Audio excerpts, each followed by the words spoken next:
Well, good morning. Good morning. Can you hear me okay? Yeah. Okay, good. Well, what a privilege it is to be here today, and I've been looking forward to this opportunity for a number of months now. First of all, let me just say thank you to the folks that make this happen. We have a tremendous group of staff in the Coles College that really focus on events, and they're just a wonderful team. And they make us look good each and every event that we have in the Coles College. So I want to say thank you to Mandy and to her team. They're all lined up at the back there, and we're just so grateful for this group of folks that makes us look good on every occasion. Thank you so much. And thank you to Sheb for those kind words. Yes, thank you. Thank you to Sheb as well for those kind words. I want to recognize some visitors that we have today, and we're just honored to have several folks with us. All of you, we're grateful that you're here today, but some special guests. Our President Emeritus, Betty Siegel, and her husband are with us, Joel.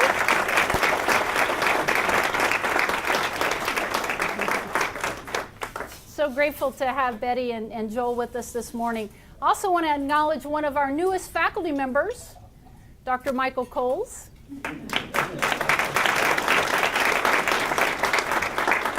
If you don't know, Michael is teaching a class for us in this neighborhood on Monday nights, and that class is entitled From Concept to Counter. Michael and I talked about that course probably a year ago, and he already had the idea and the way that he wanted to structure the course already outlined, and then spent the last year working with one of our great faculty members, Tim Blumentritt, to put that class together. So Michael, thank you so much for doing that. I also want to acknowledge one of our new deans on campus, the Dean of the College of Humanities and Social Sciences, Robin Dorff.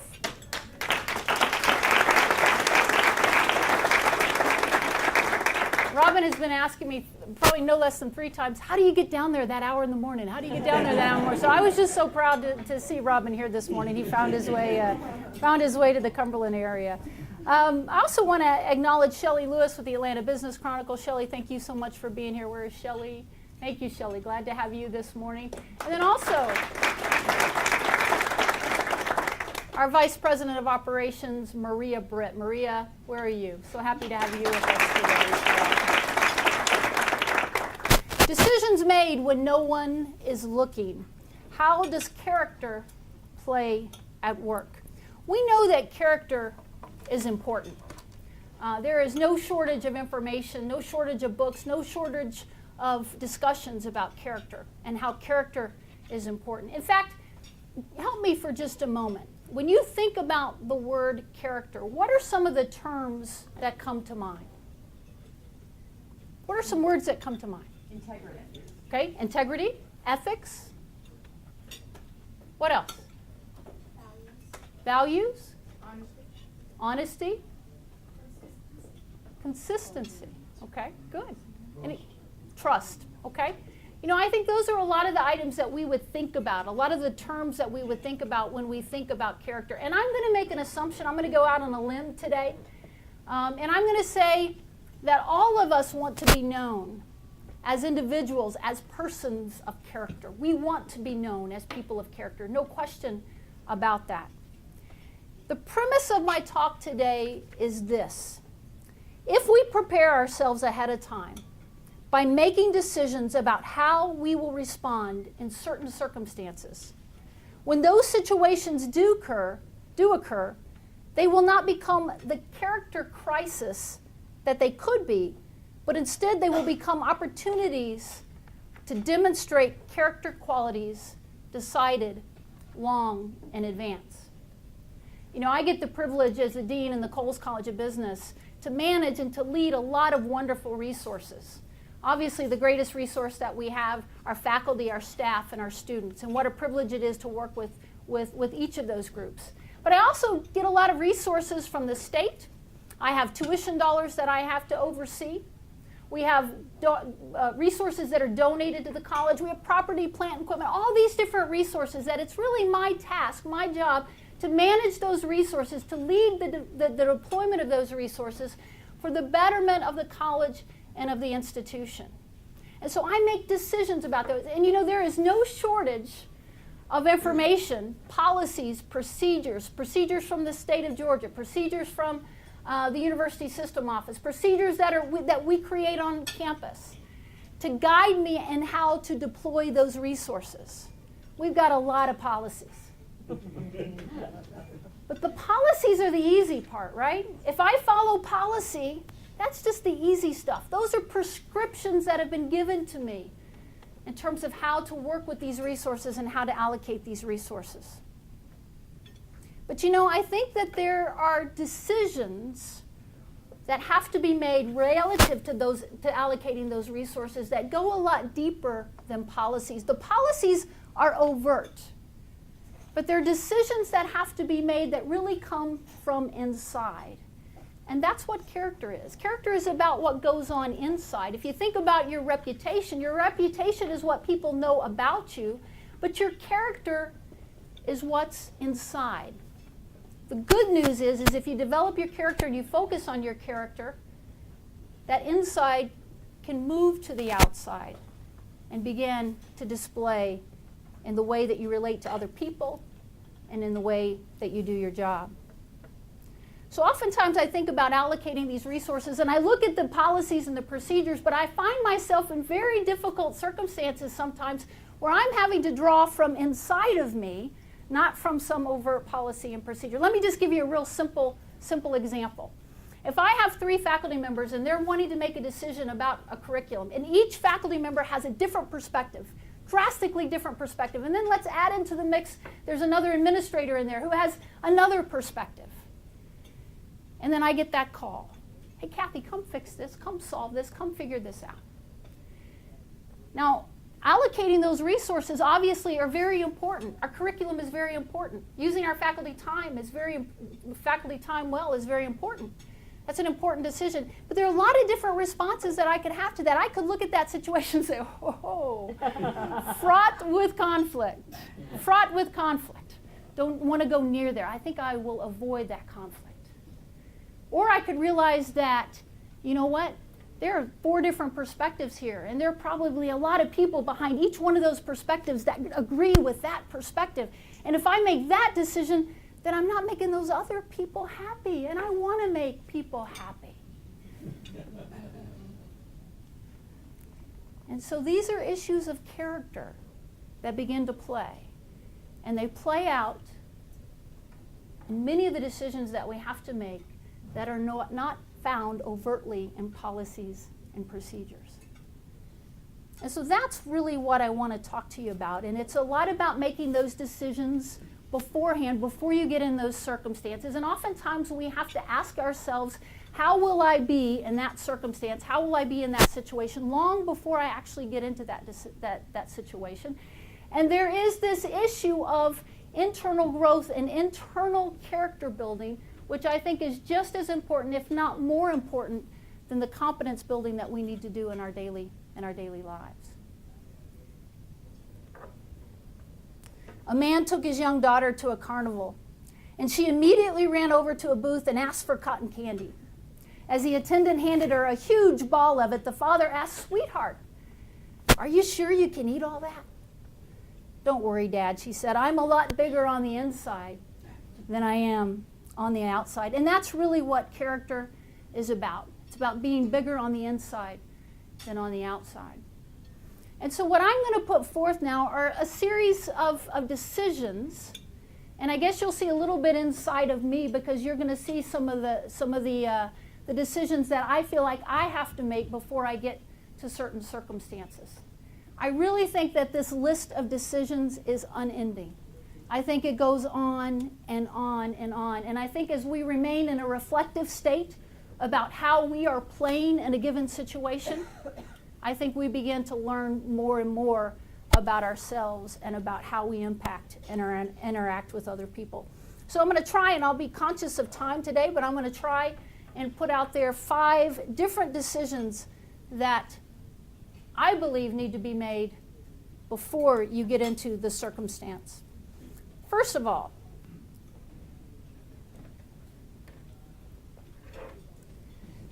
we all need to decide what is important to us.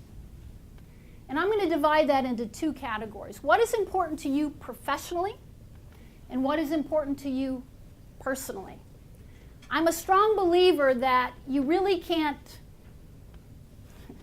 unwind the personal from the professional. They are tightly intertwined. But I do know that decisions we make in our personal life impact our professional life. And decisions in our professional life certainly impact our personal life. But let's start first of all with what is important professionally.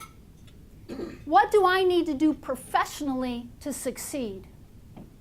Now, one thing you ought to do is ought to look at why they hired you in the first place, right? Why did they hire you in the first place? What are the things that you need to do to succeed, to do a really good job? I think you ought to be able to get that down to 3, at most 5 things. What are the 3 things that you really need to do to succeed? Now, why is this important from a character perspective? Because if I'm hired to allocate resources a certain way, and I'm not doing the 3 things or the 5 things that I'm supposed to do then I'm really not managing those resources properly, right? I'm really not doing the job that I was called to do. And it may be that the job I was called to do, maybe there are aspects of it that I don't understand, or aspects of it that are going to challenge me and are going to push me. And there's that need to push through those things, to work through those things.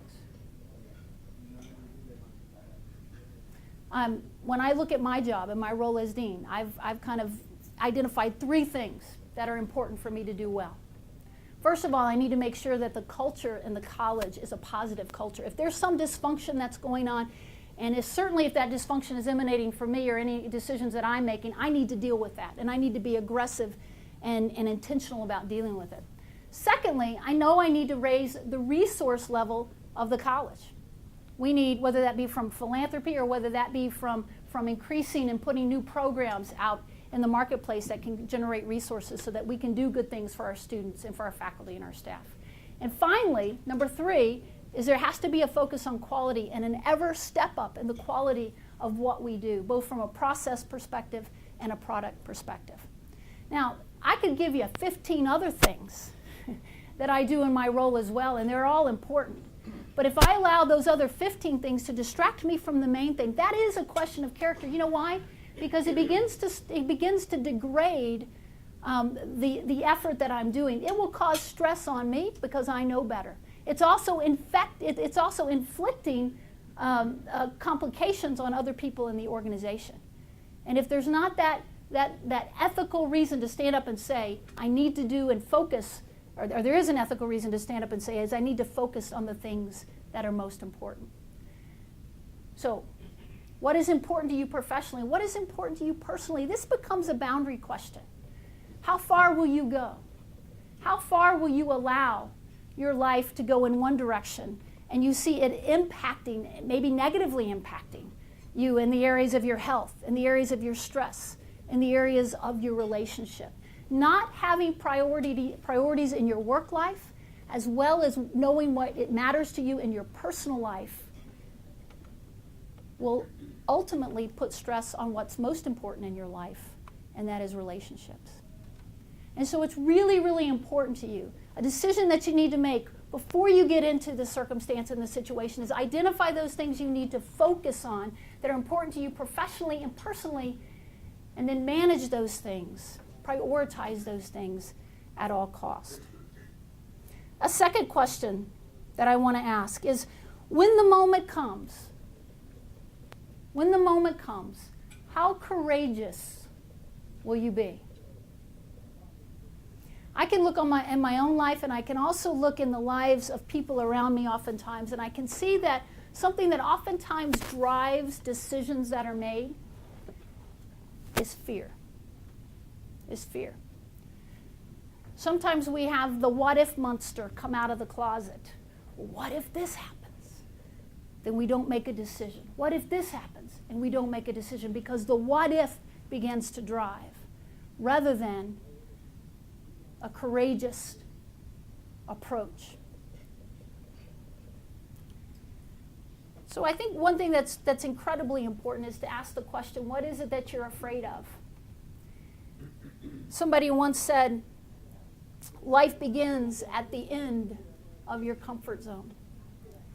I'm a big believer, if we're not doing things that scare us, at least a little bit, and in some cases a lot, then we're probably not using our talents well. We're probably not exploring talents that we have that are not being challenged.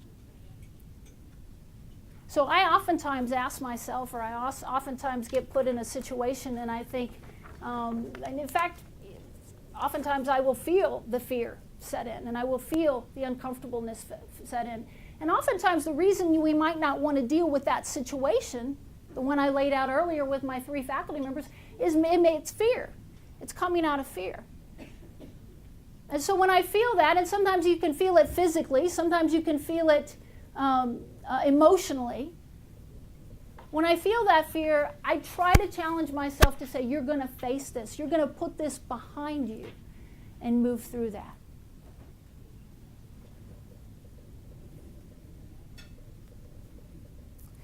I think another important decision that we need to make in our hearts and souls before we get in the circumstances has to do with our life stance. There are a lot of different ways that you can frame this. I tend to take one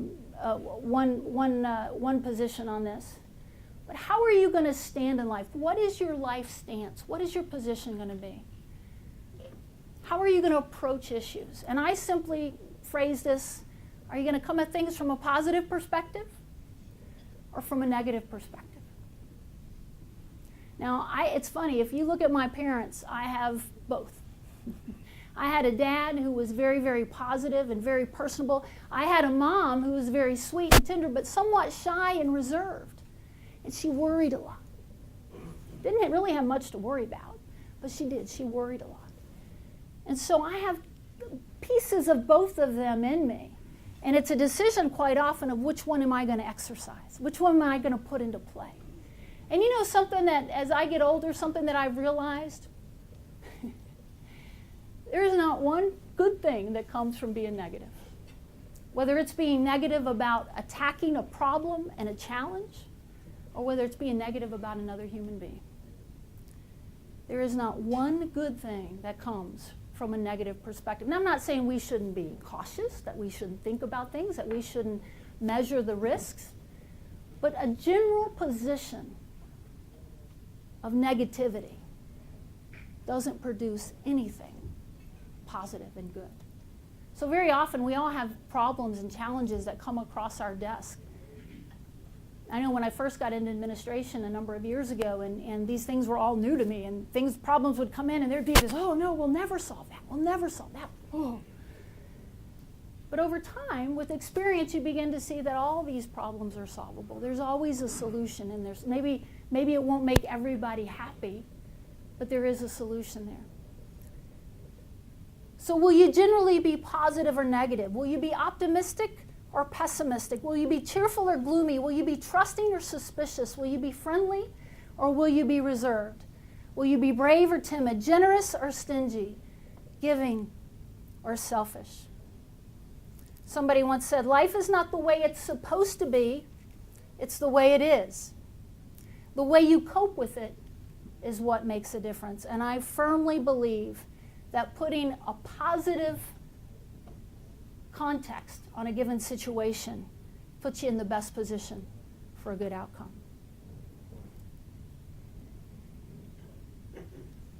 Another decision that we need to make.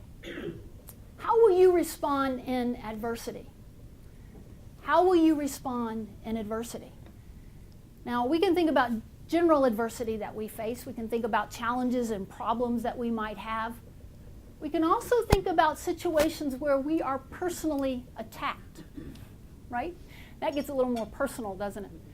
Or there's a personal experience, something is happening to me that is negative. We know that everyone faces adversity.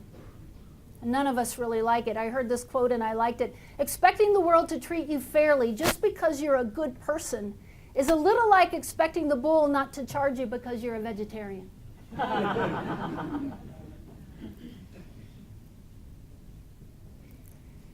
So how will you respond when you're attacked? How will you respond in adversity?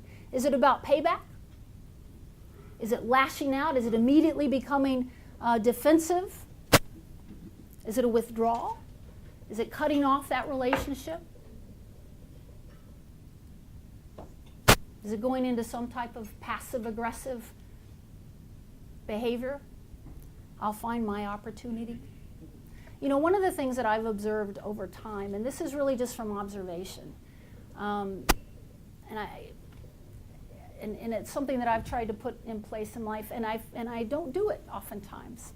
You know, I think any of us, when we're attacked and we feel our heart beating and we feel that anger coming up and that response, one thing I try to do is not to come across defensive. Most of the time I've learned that there's really nothing attractive about a defensive posture. Because there's another thing I've learned too, is that usually when somebody's telling me something that I may not like and it may seem very personal, dadgummit, there's truth in there. And I need to take some time to unpack that truth. And usually the benefit of the truth that I'm going to get out of that is far going to exceed the pain or the suffering that might have come from that. And so one thing that I've tried to do, and one decision that I've tried to make in this context, before I get to a point of adversity, especially if it's a personal attack, is I try not to be defensive. Again, I fail on that on a number of occasions, but I try not to put that out there. I also think about what's the bigger context. If it's in the context of my job, I need to think about what's best for the school and understand that I need to get this issue resolved for the sake of the college and the university, not necessarily for me. That's really my fiduciary responsibility for in the role that I'm in. If it's on a personal level, then I need to think about the relationship and what can I do to preserve this relationship if it indeed is preservable. And so those are where my thoughts tend to go in those particular situations. And the last category that I have on decisions that need to be made, I've split it into two. How are you going to respond when you fail? And how are you going to respond when you succeed? When you fail, sometimes there's a tendency to want to remain paralyzed, tendency to want to sit in the failure. Obviously, there's the tendency sometimes to want to blame or accuse or put the responsibility elsewhere.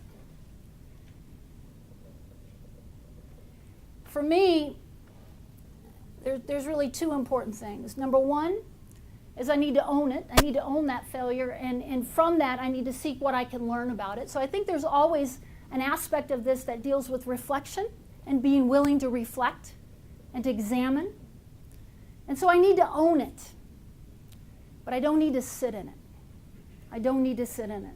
There's a time to own it, to reflect it, to understand it, to even identify with it and say, you know what, it's okay that I failed. And if for some reason it's not okay that I failed, then you need to think about that as well. Why do you not give yourself permission to fail? If you're not giving yourself permission to fail, you're probably not giving yourself permission to try in areas that really challenge you. So don't sit in it and own it.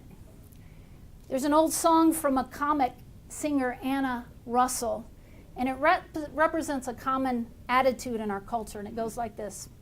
I went to my psychiatrist to be psychoanalyzed to find out why I killed the cat and blackened my wife's eyes. He put me on a downy couch to see what he could find, and this is what he dredged up from my subconscious mind. When I was 1, my mommy hid my dolly in the trunk, and so it follows naturally that I am always drunk. When I was 2, I saw my father kiss the maid one day, and that is why I suffer now, kleptomania, eh? When I was 3, I suffered from ambivalence towards my brothers, so it follows naturally I poisoned all my lovers. I'm so glad that I have learned the lesson it has taught, that everything I did that's wrong is someone else's fault. So don't sit in it, but own it. And then finally, I'll close with this, and this is, what do we do when we succeed? How are we going to respond when we succeed? You know, all of us have been around folks that when they have a success, especially if it's an early in their career success, sometimes they're kind of unbearable to be around. We've seen that swollen personality, and there's some characteristics that can really be damaging of a swollen personality on a team, right? Because oftentimes a person whose personality is really swollen because they're so proud of a success that they've done, they're probably not really willing to listen to others and to collaborate with others because it becomes something that's all about them. One of the things that I think about, it's kind of interesting, you know, as a faculty member, when we do our annual reviews, the areas that the faculty members typically report on is research and teaching and service. And as a dean, it's interesting, you do those parts. There's not a lot in there, but you do those parts. But really, you also report on the accomplishments of your unit. So I just submitted my annual review to my boss, to the provost, this past Friday, and I had about 8 pages. And those 8 pages of lists of bullet items of accomplishments of the college, as I wrote each bullet, I kind of thought, well, thank you. Thank you, Sheb, for doing that. Thank you, Mandy, for doing that. Thank you, Torsten, for doing that. Thank you, Justin, for doing that. And so it's a realization that there is no way that I can succeed. And those 3 things that I said that were really important for me to be successful, there's no way that I can succeed in those things without the help of others. And so one of the things that I think is most important when we think about success and being successful is obviously a thankful heart. Being thankful for those that are making that happen. Being thankful for those that have gone before you. Being thankful for all that others have done to help achieve that. Another really important part, and I think it's probably the hallmark of character, is having humility. You know, probably that swollen personality guy, he probably wasn't demonstrating humility, and I think that's the thing that people want to see when you're successful, is a sense of humility, a sense of gratefulness. I read a quote that said, "The life of every man is a diary in which he wants to write one story and he writes another. And in his humblest hour is when he compares the volume as it is with what he had hoped to make it." So these are some decisions that I've probably wrestled with in the quietness of my character and of who I am, and hopefully make decisions that ahead of time, that when certain circumstances do play, there's not a crisis of character at that moment. Again, I always have to come back. I have something that I say quite often, is that I think the hallmark of what we do as human beings is interact with other people, and that we deserve, all of us deserve to be treated with respect, and I'm obligated to treat others with respect. But there's always a time when I don't. I wish I could say I always answer these questions and deliver on these questions in the context like I do in my mind. There's often a time when I need to say, you know what, I goofed. I didn't do that right, and I'm sorry. I don't know if we have time left for Q&A. Are we closed? Okay, a couple. So if you have any comments, I'd love to hear from you, your thoughts, if you have any questions.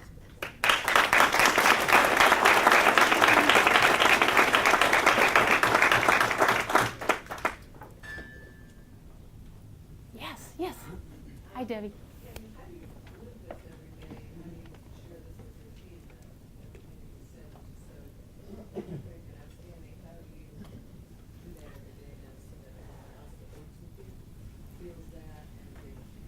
You know, I think that's a great question, Debbie. Thank you. I think one of the things is you hope you live it, and you hope that you walk that way. I hope that I walk that way, and it's a priority for me to do so. There's one aspect of it, though, that I think I could be much more intentional about it vocally. And so part of this is a journey for me. And it's a journey for me as I begin to understand these things and I begin to see these things. You know, you can have things happen to you at work or at home and you not put them in a context or not reflect on them. And so I would say that the next part of the journey is to be more vocal about it and more intentional about it. And that would be, you know, and that's probably part of this, is why I would choose a topic like this, is to have that opportunity to put it on the table and to say this is what really matters. Yes, Adrian. Do you believe the ability to admit mistakes becomes harder or easier when you're in a position of power? I think it's the personality in the person.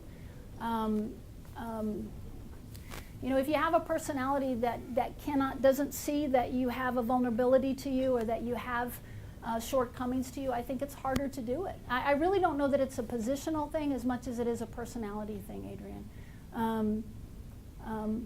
You know, for some of us, it may be a little bit easier to do that just because of our personalities where we've come from.